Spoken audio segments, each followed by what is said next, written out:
Türkmenistan'ın vitse-premieri Samuhamet Durduliyev keselhana düştü. 57 ýaşly Durduliyev Gurbanuly Berdimuhammedowyň prezidentlik döwründe syýasy wezipede iň köp saklanan ýolbaşçylaryň biri diýip Türkmenistanyň köpçülikliň habar terişdeleri ýazýar. Türkmen hökümetiniň emeldarlarynyň keselhana düşmegi barada resmi derejede habar berilmegi häzirde çelini görülip eşidilmedik ýagdaýdyr.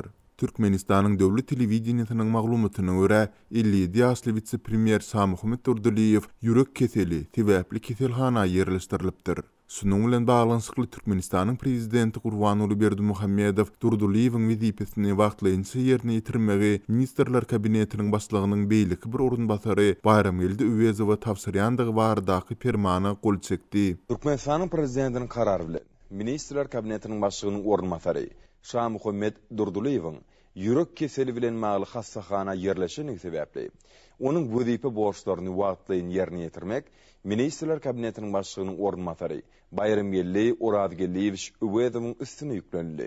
Resmi maglumatda Durduliyewiň ýürek näsazlygynda nähili ýetmezçiligiň bardygy, onuň ýagdaýynyň nähili derejededigi hem de haçan keselhana ýerleşdirilendigi takyk aýdylmaýar. Durduliyewiň asly Ahal welaýatynyň Bäherden şäherinden ol prezident Berdimuhammedowyň jan ynanýan iň ýakynlaryndan biri hasaplanýar. Onuň wezipe basgançygy Hut Berdimuhammedow häkimet başyna gelenden soň beýgelip başlapdy. Türkmenistanyň ministrler kabinetiniň başlygynyň gurulşy işleri baradaky orunbasary wezipesine bellenýänçä Aşgabat şäheriniň häkimi boldy. Prezident diwanynyň iş dolandyrjysy hem de gurulşy ministri bolupdy. Aşgabat şäherine ýolbaşçylyk eden döwründe öýsüz galan itleri hem pisikleri rehimsizlik bilen ýok etmek kampaniýasyna girişip özüni paýtagtyň ýaşaýjylaryna göz çykynç bir häkim hökmünde tanatdy. Adatça Türkmenistanyň hökümeti hem köpçülikliň habar terişdeleri ýolbaşçynyň keselhana ýerleşdirilendigini, hatda olaryň ölümini de resmi ýagdaýda habar bermeýärler. Şu ýylyň 18-nji iýulynda Lewap welaýatynyň Farabi trawynyň 55 ýaşly häkimi Hasan Metkullayew koronavirus sebäpli pnewmoniýadan ejir çekip ýoguldy. Ýöne onuň ölümi barada ne resmi hökümetler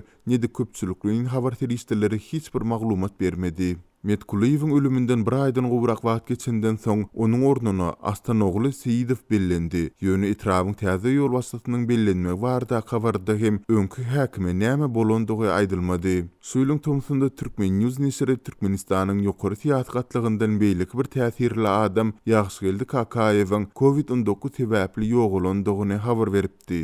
Azatlyk radiosu häzirde çelnide öňkü vitse-premieriň hem de prezidenti maslahatçysynyň ölümi barada ne resmi edarlardan ne de Türkmenistanyň köpçülikliň habar terişdelerinden maglumat alyp bildi. Kakayew gat köp wagtdan bäri köpçüligiň gözüne ilmeýär. Wikipediada Kakayew baradaky makalada onuň pnewmoniýadan ýogulandygy aýdylýar.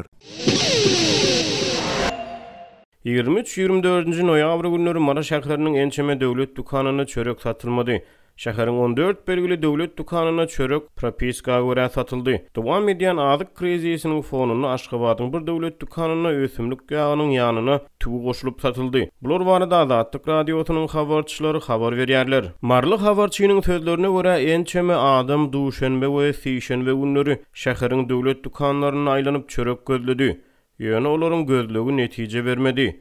Dünem şunem hiç saat berilmedi bir ýaşaýjy Azatlyk radiosynyň habarçysyna gurrun berdi. Onuň maglumatlaryna görä çörek hyrydarlarynyň warat düşmeleň çörek gözläp bir näçe döwlet dukanyna aýlanandan soň şäheriň Mawtumly köçesiniň uguryna ýerleşýän 11 belgili döwlet dukanyna bardy. Ýöne ol ýerden hem çörek satyn alyp bilmediler.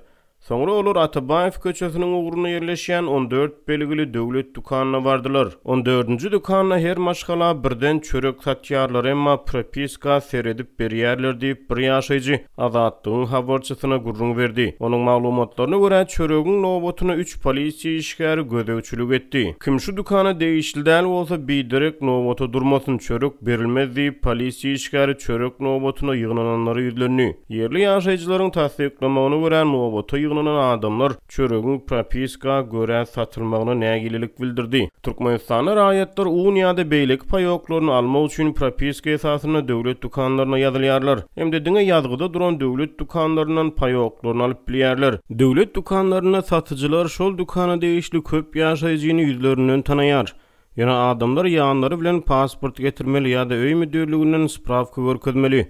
özüniň hakykatdan hem şol ýeriň ýaşaýjysydygyny tasdiklamaly diýip bir ýaşaýjy aýtdy we bu talaba gözewçilik işlerini polisiýa işgärleriniň hem gatnaşýandygyny aýtdy. Döwlet dukanlaryna her gün bolmasa da günaşa çörek satylýardy diýip bir ýaşaýjy soňky 2 gün bäri Marynyň köp döwlet dukanyna çöregiň satylmaýandygyny gaýtalady. Habarçynyň maglumatlaryna görä adamlar ýer sagat 5-den başlap döwlet dukanlarynyň öňüne çöregi nowbat belleýärler. Türkmenistanyň hökümet resmiýleri Mary şäheriniň döwlet dukanlaryna dowam edýän çörek gutçylygy barada Galwersede tutuş ýurtdaky azyk krizisi barada resmi beýanat bilen çykyş etmeýärler. Bu aralykda Azatlyk radiosynyň Aşgabatdaky habarçysy paýtagtyň teke wazyryna käbir meýweleriň bahalary barada maglumat uratdy. Onuň maglumatlaryna görä käbir meýweleriň 1 kilogramynyň bahasy şeýle: alma 25 manat, kiwi 30 manat, mandarin 25-30 manat, nar 30 manat. Şeýle-de Aşgabatly habarçy bu meýweleriň Türkiýeden import edilen haritlardygyny belledi. Aşgabatyň käbir döwlet dukanlaryna habarçynyň sözlerine görä haritlaryň gapdaly bilen başga haritlary satmak tejribesi saklanyp galýar. Şu gün dukanyna ösümlik ýagynyň gapdaly bilen tüw goşup satdylar diýip bir ýerli ýaşaýjy aýtdy. Mundan ozal Azatlyk radiosy döwlet dukanlaryna ýymy tönümleriniň gapdaly bilen prezident portretiniň üzümüň şireli suwlaryň we beýlekleriň goşulyp satylýanlygy barada habar berdi. Azatlyk radiosy Marynyň döwlet dukanlaryna dowam edýän çörek gutçylygy barada Türkmenistanyň Sowda we Daşary ykdysady aragatnaşyklar ministrliginden kommentariýa alyp bilmedi.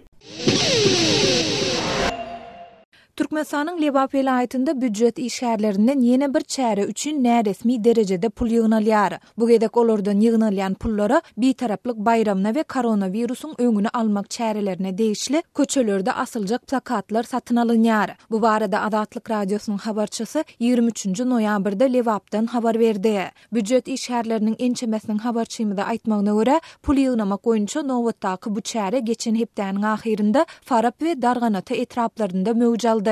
Etraplaryň bilim we polisiýa bölümleriniň, mektepleriň, çağılar baglarynyň, keselhanalaryň we saglyk öýleriniň ýolbaşçylary işgärleriň her birinden aýlyklaryna görä 70-100 manat pul ýygnap başladylar. Edara ýolbaşçylary bu pullara 12 dekabrda belleniljek Türkmenistanyň beýtaraplygynyň 25 ýyllygy münasibetli şygarlaryň taýýarlanjakdygyny we olaryň köçelerde uly ışıklandyrjy harplar bilen asyljakdygyny aýtdylar diýip adynyň efirde aýdylmadylygyny soran Faraply büdjet işgärleriniň biri habarçymyda beren maglumatynda aýtdy. Şeýle dol bu pula koronavirusdan goranmak, maska dakmak, 2 metr sosial aralygy saklamak we elleri antiseptik bilen arasalamak düzgünlerini öwredýän plakatlar hem taýýarlanjakdygyny aýtdy. Bu plakatlar etraplaryň we owalaryň köçelerinde asylar diýip büdjet işgäri belledi. Büdjet işgärleriniň sözlerine görä pulu bermekden ýüze görüp garşylyk bildirenlere adatça bolşýaly işinden kowuljakdygy barada haýwat atylýar. Azatlyk radiosu baýdylanlar barada Lebap vilayet, Darganata we Farap etrap häkimliklerinden goşmaça maglumat alyp bilmedi.